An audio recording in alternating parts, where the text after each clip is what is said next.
Sarah Chen stared at her computer screen in the bustling newsroom of the Daily Chronicle, her fingers hovering over the keyboard.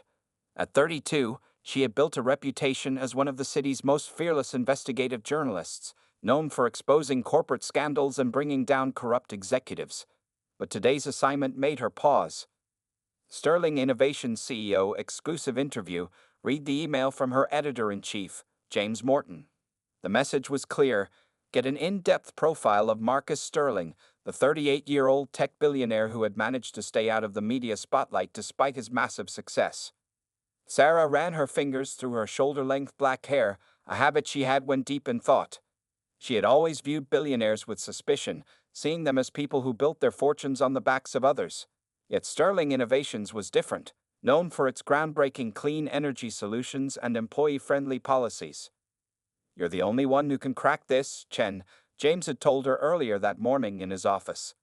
Sterling has turned down every major publication for the past 5 years, but he specifically requested you for this interview. The request puzzled her. Sarah had written several critical pieces about tech companies in the past, earning herself quite a few enemies in Silicon Valley. Why would Marcus Sterling want her, of all people, to write his profile? Looking through her research files, Sarah studied the few available photos of Marcus Sterling. He wasn't what she expected. Instead of the typical aging executive in expensive suits, she saw a man who often wore simple black t-shirts and jeans. His brown eyes held a certain warmth in photos, and his smile seemed genuine rather than practiced for the cameras. As she dug deeper into his background, Sarah found herself growing more intrigued. Marcus had grown up in a working-class family, worked his way through college with scholarships and part-time jobs, and built Sterling Innovations from scratch in his garage. Unlike many tech billionaires, there were no lawsuits from former partners or allegations of stolen ideas. The phone on her desk rang, interrupting her thoughts. It was Sterling Innovations' PR team, confirming tomorrow's interview at their headquarters. Sarah would have 2 hours with Marcus Sterling, more time than he'd given any journalist before. That evening, as Sarah packed up her laptop, her colleague Tom stopped by her desk. "Heard you got the Sterling exclusive," he said, leaning against her cubicle wall. "Watch yourself with that one, Chen. These billionaires, they're all the same, masters at manipulation." Sarah smiled, appreciating Tom's concern. "Don't worry, I'll be my usual skeptical self." At home in her small apartment, Sarah prepared for the interview late into the night. Her living room walls were covered with post-it notes and printouts, everything she could find about Marcus Sterling and his company. The more she researched, the more questions she had. Sterling Innovations had recently announced a breakthrough in affordable solar technology that could bring clean energy to developing nations. The company was also known for its unusual policy of dedicating 30% of its profits to employee benefits and community development projects. Sarah's phone buzzed with a text from an unknown number. "Looking forward to our meeting tomorrow, Miss Chen. I hope you'll find that not everything is as it seems. MS." Her heart skipped a beat. Marcus Sterling had texted her personally. This was definitely not standard CEO behavior. Sarah saved the number but didn't reply, maintaining her professional distance. That night, as she lay in bed, Sarah couldn't shake the feeling that this assignment was different. Usually, she went into interviews looking for the scandal, the corruption, the story behind the story. But something about Marcus Sterling made her wonder if perhaps there was a different kind of story to be told. She thought about her own journey, the daughter of Chinese immigrants who had worked tirelessly to give her an education, her years of hard work to establish herself in journalism, and her determination to uncover the truth, no matter the cost. In a way, Marcus Sterling's story of working his way up from nothing resonated with her own experiences. Tomorrow would be interesting, Sarah thought as she drifted off to sleep. She would meet the man himself and see if Marcus Sterling was truly different from other billionaire CEOs, or if he was just better at hiding his true nature. Either way, she was determined to write the truth, whatever that turned out to be. The Sterling Innovations headquarters was nothing like Sarah had expected. Instead of the typical glass and steel skyscraper, it was a restored historic building surrounded by gardens where employees sat working on laptops or having informal meetings. Sarah arrived 15 minutes early, dressed in her most professional navy blue suit. The receptionist, an elderly woman named Martha, greeted her with genuine warmth. Mr. Sterling is actually early too, Martha said with a smile. He does that sometimes, catches people off guard. Just then, a tall figure emerged from the elevator, wearing dark jeans and a black sweater. Marcus Sterling was even more striking in person than in his photos. His brown hair was slightly messy, as if he'd been running his hands through it while thinking, and his eyes held the same intensity Sarah had noticed in pictures. "Miss Chen," he said, extending his hand. "Thank you for coming. Would you mind if we did this interview somewhere less formal than my office?" Before Sarah could respond, Marcus was leading her through the building's back door into the gardens. He chose a quiet corner with 2 comfortable chairs under an old oak tree. Sarah noticed several employees smiling and waving at him as they passed, showing none of the fear or forced respect she usually saw around CEOs. "I read your article about Tech Solutions International last year," Marcus said as they sat down. "The way you exposed their environmental violations, it was brilliant work." Sarah pulled out her recorder. "That article cost their CEO his job, Mr. Sterling. Aren't you worried about letting me write about your company?" Marcus laughed, a genuine sound that surprised her. "If you find anything like that here, Miss Chen, I'd want you to expose it. But first, would you like to see something?" He led her to a small building behind the main headquarters. Inside, Sarah found herself in what looked like a research lab, but unlike any she'd seen before. Young scientists worked alongside teenagers, all focused on various projects. "This is our Youth Innovation Program," Marcus explained, his eyes lighting up. "We bring in kids from underprivileged backgrounds, teach them about technology, and let them work on real projects. That breakthrough in solar technology you probably read about. It started with a 16-year-old girl's idea right here in this lab." Sarah watched as Marcus stopped to talk with several students, remembering their names and asking about specific projects. This wasn't the rehearsed tour she was used to getting from executives. There was something genuine in the way he interacted with everyone. Back in the garden, Sarah began her formal interview, but as Marcus answered her questions, she found herself drawn into conversations that went far beyond her prepared list. "My father was a janitor," Marcus said, looking at the ground. "He worked nights cleaning office buildings. I used to help him sometimes, and I'd look at all those empty desks and computers, thinking about the people who sat there during the day. I promised myself I'd make it to one of those desks someday." "But you did more than that," Sarah noted, trying to maintain her professional detachment despite being moved by his story. "Success isn't just about making money," Marcus replied, meeting her eyes. "It's about what you do with it. Every time I make a decision for this company, I think about my father, about all the hardworking people like him. That's why we're different." As their time drew to a close, Marcus showed Sarah one last thing, a wall of employee photos in the main hallway. "Everyone who works here, from the cleaning staff to the top executives, gets their picture on this wall. We're all part of building something meaningful." Sarah found herself struggling to reconcile this Marcus Sterling with her preconceptions about billionaire CEOs. He was supposed to be arrogant, distant, focused only on profits. Instead, she'd spent 2 hours with someone who seemed genuinely passionate about making a difference. As she packed up her recorder, Marcus handed her his card. "I know you'll have more questions as you write this piece," he said. "Feel free to contact me directly. No PR team, no filters." Walking back to her car, Sarah felt confused. For the first time in her career, she wasn't looking for the scandal or the dark secret. Instead, she was wondering if she'd finally found a story about something good, about wealth being used to create positive change. Her phone buzzed with a message from Marcus. "Thanks for listening today. Hope you saw that not all billionaire stories are about greed." Sarah smiled despite herself. This story was definitely going to be different from anything she'd written before. A week after her initial interview with Marcus Sterling, Sarah found herself working late at the Daily Chronicle, surrounded by research materials. Her usual sharp instincts for finding dirt on corporate executives had led her down an unexpected path. The more she dug into Marcus's past, the more intriguing he became. "Still here, Chen?" Tom asked, stopping by her desk. "Found any skeletons in Sterling's closet yet?" Sarah shook her head, gesturing to her notes. "Actually, I found something else. Look at this. Sterling Innovations secretly funds 20 homeless shelters across the city. No publicity, no tax write-offs. They even have a program helping former homeless people get jobs. Before Tom could respond, Sarah's phone lit up with a message from Marcus. Working late? There's something I think you should see. Meet me at Carter Street Shelter in an hour? Sarah hesitated for just a moment before grabbing her coat. The journalist in her couldn't resist the possibility of a story, even if it meant meeting a billionaire CEO at an unusual location after dark. The Carter Street Shelter was in one of the city's poorest neighborhoods. Sarah found Marcus there, serving food alongside regular volunteers, wearing an apron over his casual clothes. No cameras, no PR team, no media, just Marcus Sterling, billionaire CEO, ladling soup for the homeless. I come here every Thursday, he explained later as they sat in a quiet corner of the shelter. It keeps me grounded, reminds me why we do what we do at Sterling Innovations.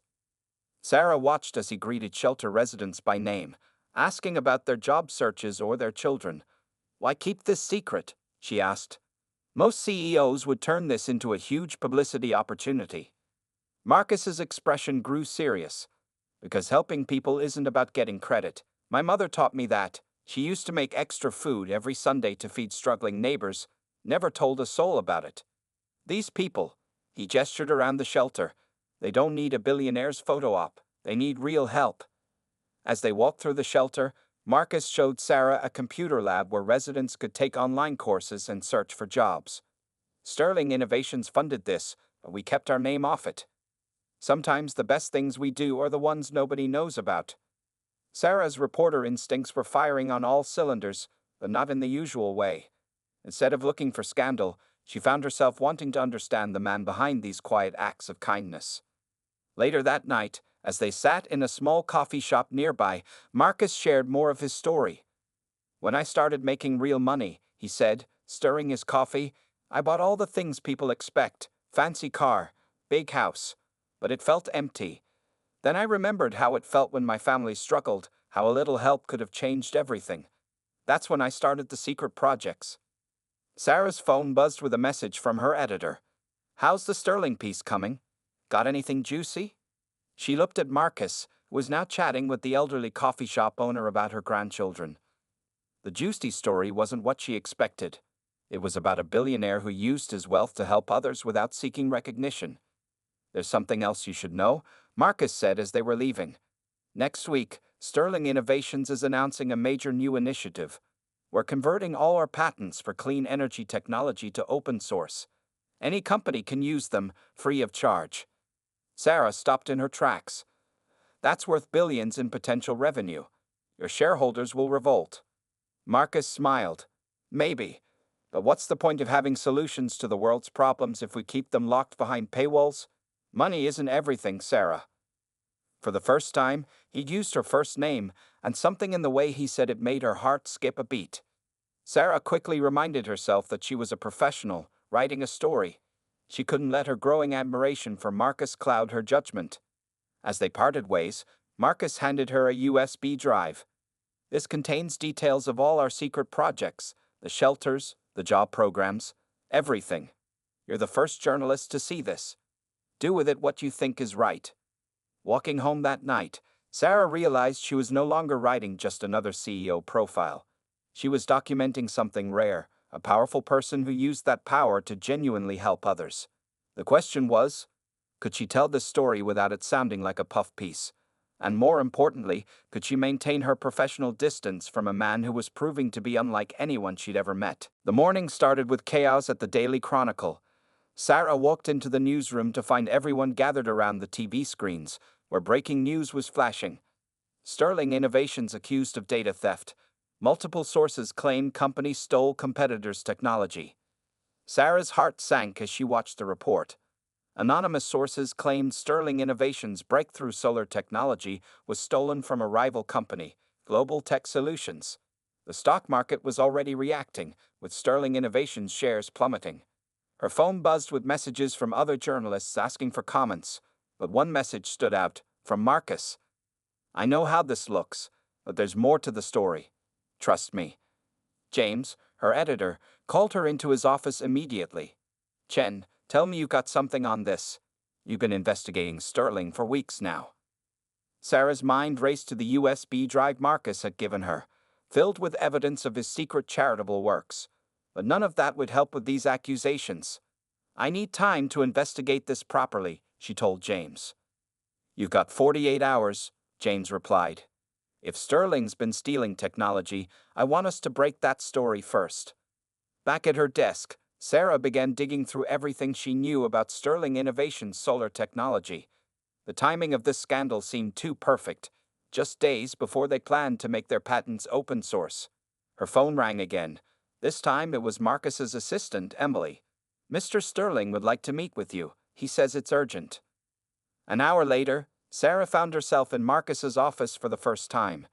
The room was simple, with one wall covered in children's drawings, artwork from the kids in his youth program.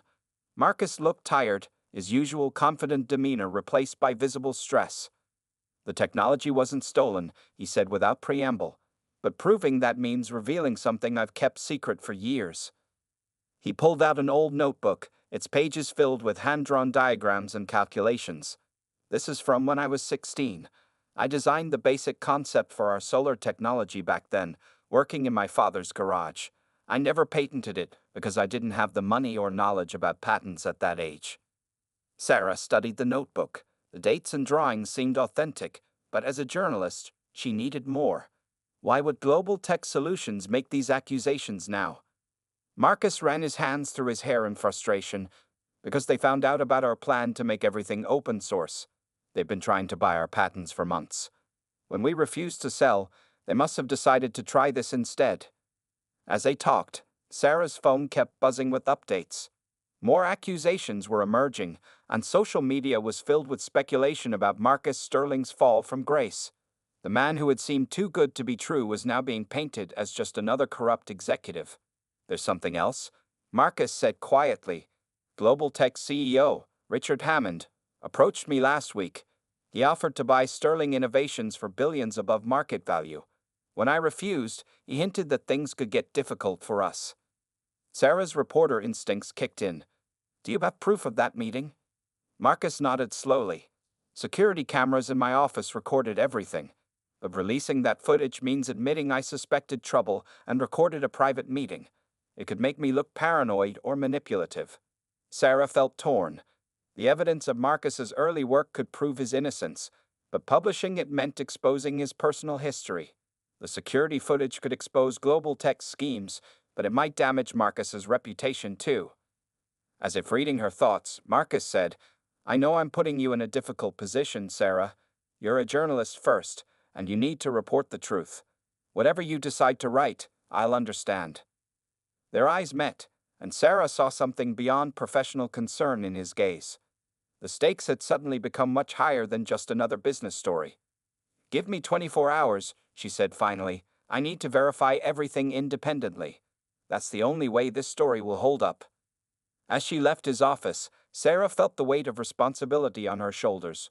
She had to find the truth, not just for her career or for Marcus, but because something bigger was at stake. If Global Tech succeeded in destroying Sterling Innovations, all those secret charitable projects would end, and the open-source technology that could help millions would never see the light of day. Her phone buzzed one more time, a message from Marcus. Whatever you discover, thank you for listening. Not many would have given me that chance. Sarah spent the next 24 hours in a whirlwind of investigation. She barely slept, fueled by coffee and determination as she dug through old records, made countless phone calls, and followed every possible lead. In the early hours of the morning, while reviewing security footage Marcus had provided, she noticed something strange. Richard Hammond, Global Tech CEO, had been checking his phone repeatedly during his meeting with Marcus, almost as if he was waiting for something. Sarah's breakthrough came at 4 a.m. Cross-referencing dates, she discovered that Global Tech had filed their own solar technology patent just one day after their failed meeting with Marcus. Their design was suspiciously similar to Sterling Innovations' work, but with minor changes. They're trying to patent it first, she muttered to herself, the pieces finally falling into place. Before Marcus can make it open source. Her phone rang, startling her. It was an unknown number. Miss Chen, a nervous voice said. I work at Global Tech. In the research department, there's something you need to know. The caller, who identified himself as David Park, agreed to meet her in a quiet coffee shop across town. When Sarah arrived, she found a young scientist who looked like he hadn't slept in days. "They made us reverse engineer Sterling's technology," David explained, his hands shaking as he held his coffee cup. "Hammond said it was for competitive analysis, but then they started rushing us to file patents. When I questioned it, they threatened my job." Sarah recorded everything, her heart racing. This was the evidence she needed, but publishing it would put David's career at risk. "Why are you telling me this?" she asked. "Because what Sterling Innovations is trying to do with open-source technology could help millions," David replied. "I became a scientist to make the world better, not to help rich men get richer." Back at her apartment, Sarah faced a moral dilemma. She had enough evidence to expose Global Tech's scheme, but using it meant risking her source's career and potentially causing a major corporate scandal. The easier story would be to just report the accusations against Marcus. Her phone buzzed with a text from Marcus. "Whatever you found, I trust you to do the right thing." Those words weighed heavily on her. Trust. It was something she rarely encountered in her line of work, where everyone usually had an angle or something to hide. Sarah started writing. Hours passed as she crafted the story, carefully balancing the evidence while protecting her source. She included details from Marcus's teenage notebook, the suspicious timing of Global Tech's patent filing, and anonymous quotes from their whistleblower. Just as she was finishing, another piece of evidence arrived in her email: security footage from Sterling Innovations showing Hammond making his threats, now leaked online by an anonymous source. The video was already going viral. Sarah quickly rewrote her conclusion, adding this new development. Her final piece wasn't just about exposing Global Tech's attempted theft. It was about two contrasting approaches to business. One seeking to hoard technology for profit, the other trying to share it for the greater good. As dawn broke, Sarah sent the completed article to her editor. Then she texted Marcus, "Story's going to press. You might want to prepare your legal team." His reply came instantly. "Already done. Sarah, thank you for believing in the truth." She stared at his message, feeling something more than professional satisfaction. In investigating Marcus Sterling, she discovered not just a story, but a person who genuinely wanted to make a difference. The article was published that morning. Within hours, it went viral. Global Tech stock plummeted as investors reacted to the scandal. Richard Hammond was called to an emergency board meeting. Sterling Innovations shares began to recover. Sarah watched it all unfold from the newsroom, exhausted but proud. She'd done her job as a journalist, exposed the truth, protected her source, and told a story that mattered. Her phone buzzed one last time. Marcus again. "You did more than clear our name. You showed people that business can be about more than just profit. Have dinner with me tonight? No interviews, no story. Just dinner." Sarah stared at the message for a long time. The story was over, but something else was just beginning. The question was, could she separate the journalist who investigated Marcus Sterling from the woman who was growing to care about him? Sarah sat at her desk, staring at Marcus's dinner invitation on her phone. As a journalist, she knew dating a source was complicated. But the story was published now, and her integrity had remained intact throughout the investigation. Before she could reply, chaos erupted in the newsroom. Global Tech had issued a statement denying all allegations and threatening legal action against both the Daily Chronicle and Sarah personally. James called from his office. "Get in here. Now." Inside, she found James looking worried. "Our lawyers are reviewing the article, but Global Tech is playing hardball. They're claiming your source was paid by Sterling Innovations to lie." Sarah's heart raced. She knew David Park had told the truth, but proving it without exposing him would be difficult. "The evidence speaks for itself," she argued. "The timing of their patent filing, the security footage." Her phone buzzed again. This time it was David Park. "They know it was me. Hammond just called me into his office. I need help." Sarah felt her stomach drop. Her source's career, and possibly his life, were about to be destroyed because he trusted her. She excused herself from James's office and called Marcus. "I need your help," she said when he answered. "My source at Global Tech is about to lose everything." Marcus's response was immediate. "What's his name?" "I'll have a job offer from Sterling Innovations sent to him within the hour. Full protection, better salary, and a chance to work on the open source project. Sarah felt relief wash over her, quickly followed by guilt. Wasn't this exactly the kind of thing she usually investigated? Powerful people doing favors for each other. But before she could dwell on it, more news broke. Global Tech's board of directors had called an emergency meeting. Anonymous sources suggested they were discussing Hammond's removal as CEO. The next few hours were a blur. David Park accepted Sterling Innovations' job offer minutes before Global Tech's HR department arrived to escort him out. The board announced Hammond's temporary leave of absence, pending an internal investigation. In the midst of it all, Sarah received another message from Marcus. Dinner offer still stands. You look like you could use a break from all this. This time, she replied, yes, but not tonight. Let's wait until the dust settles. His response came quickly. Smart. Careful, that's what I like about you. Sarah felt her cheeks warm at his words. She'd spent weeks investigating this man, looking for flaws and hidden agendas. Instead, she found someone who consistently did the right thing, even when no one was watching. Later that afternoon, Global Tech's lawyers arrived at the Daily Chronicle. Sarah watched through the conference room windows as they met with James and the paper's legal team. Hours passed. Finally, James emerged looking relieved. They're backing down, he announced. Something about new evidence making them reconsider their position. Sarah's phone buzzed with a news alert. Someone had leaked emails from Global Tech servers, showing years of corporate espionage and attempted technology theft. The source was anonymous, but the timing was perfect. She suspected Marcus might have had something to do with it, but realized she didn't want to ask. Sometimes, she thought, a journalist didn't need to know everything. That evening, as the newsroom finally quieted, Sarah began writing a follow-up piece about David Park's new position at Sterling Innovations and the changing culture of Silicon Valley. She focused on how one company's commitment to open-source technology was challenging the traditional corporate model. Her phone lit up one last time for the day. Marcus had sent a simple message. You helped save everything I've worked for. Not just the company, but the chance to make real change. Thank you. Sarah smiled, thinking about how different this story had turned out from what she'd expected. She'd gone looking for another corrupt billionaire and instead found someone fighting to change the system from within. As she packed up to leave, Tom stopped by her desk. So, Chen, what's next? Going to take down another CEO? Sarah thought about Marcus's dinner invitation and the complicated feelings she was developing. Actually, she said, I think I might write about something different for a change. Maybe some stories about people trying to make things better, not just those making things worse. She left the office that night feeling like she was at a crossroads. The journalist in her had told the truth and protected her source.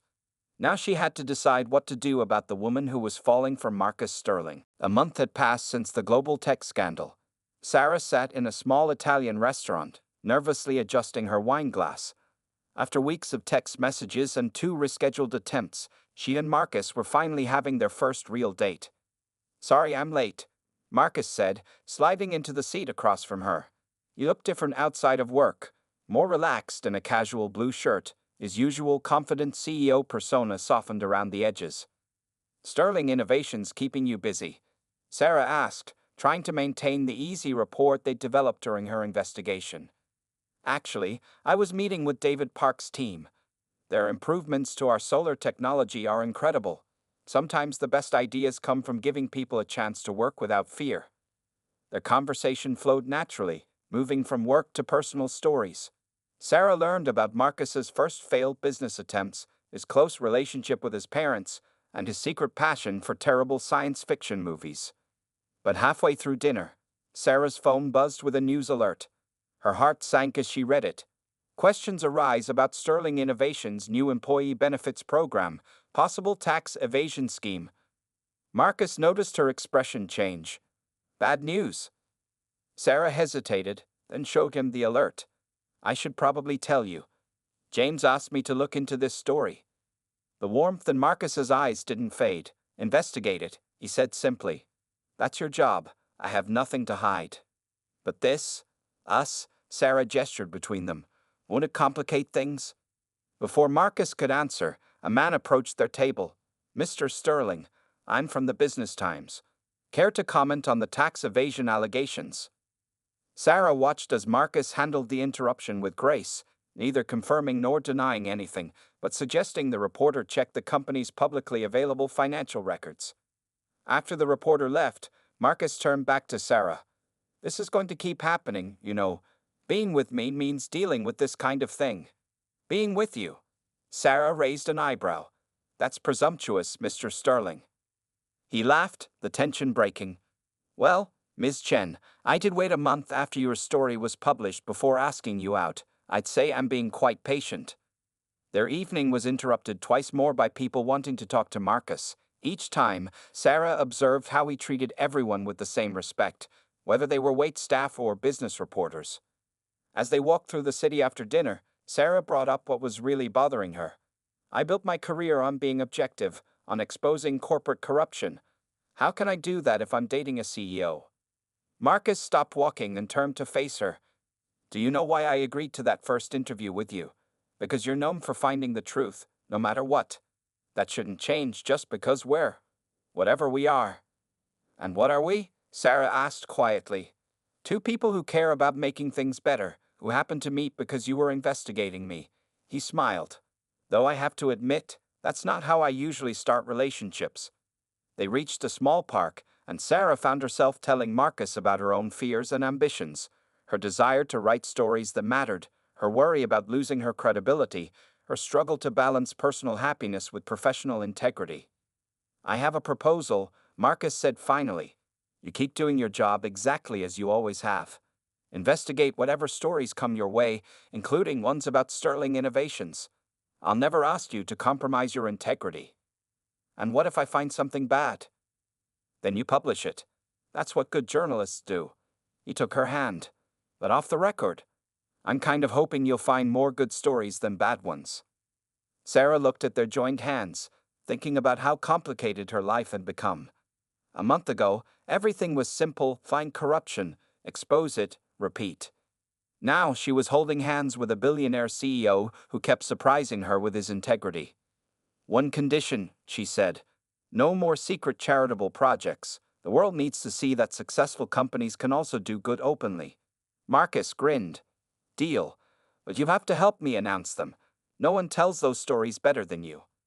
As they walked back to her apartment, Sarah realized something had shifted.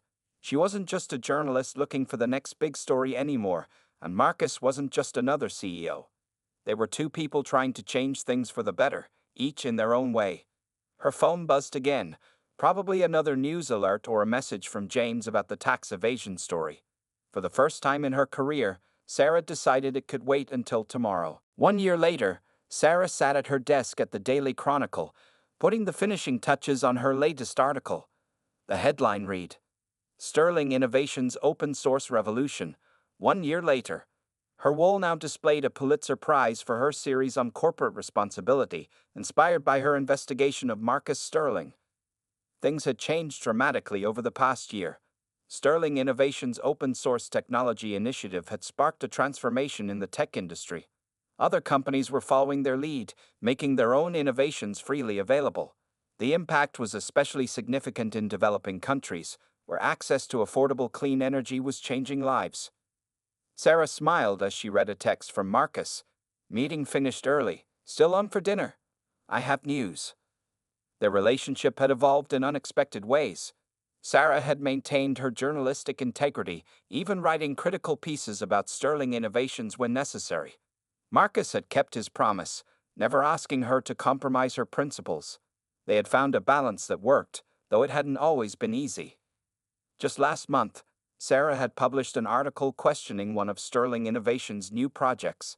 Instead of causing conflict, it had led to improvements in the program. Marcus had thanked her for the criticism, saying it made them better. As she packed up for the day, Tom stopped by her desk. Chen, you're going to want to see this, he said, handing her a tablet.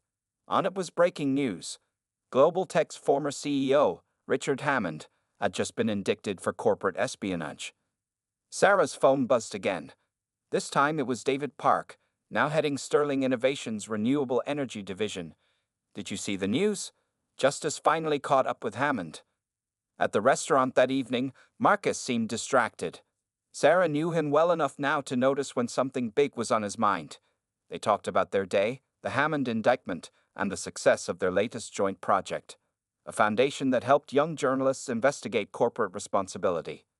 "I've been thinking," Marcus said finally, "about what you told me that night in the park a year ago, about doing good things openly." Sarah remembered. It had been their first real date, when everything was still uncertain. "Well," he continued, "I'm stepping down as CEO of Sterling Innovations." Sarah nearly choked on her wine. "What? Why?" Marcus smiled. "Because I want to do more. The company's running well, our open source initiative is changing the industry, and it's time for someone else to take it further. David Park, actually. The board approved it this morning." "And what will you do?" Sarah asked, knowing Marcus well enough to know he had a plan. "Remember how we started that foundation to support investigative journalism?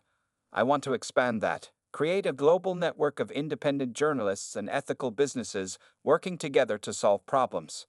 And," he reached into his pocket, "I was hoping you'd help me." Sarah expected him to hand her a business proposal. Instead, he placed a small velvet box on the table. "I'm not asking you to stop being a journalist," he said quickly. "That's who you are, and it's one of the reasons I love you. I'm asking if you want to build something new together, both in life and in work." Sarah looked at the ring, then at Marcus. She thought about their journey, from investigative subject and journalist to partners in making real change.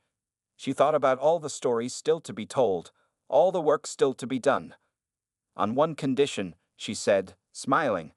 "I get to write the story about your successor, David Park, from whistleblower to CEO. People need to know that doing the right thing can lead to good things." Marcus laughed. "Deal, though technically, you just scooped every other journalist in the city. The announcement isn't until tomorrow." Sarah put on the ring, then pulled out her phone. "Well, Mr. Sterling, would you care to give me an exclusive interview about your future plans?" "Always the journalist," he said fondly. "That's never going to change, is it?" "Nope," Sarah replied. "But I think we've proved that a billionaire CEO and a journalist can make each other happy, as long as they both stay true to who they are." As they left the restaurant that night, Sarah thought about the story she'd tell tomorrow. Not just about a CEO stepping down or a whistleblower rising up, but about how change happens when people dare to do things differently. It wasn't the story she'd expected to write when she first met Marcus Sterling, but it was better than anything she could have imagined. Sometimes, she realized, the best stories are the ones that surprise us, that challenge what we think we know about the world and about ourselves.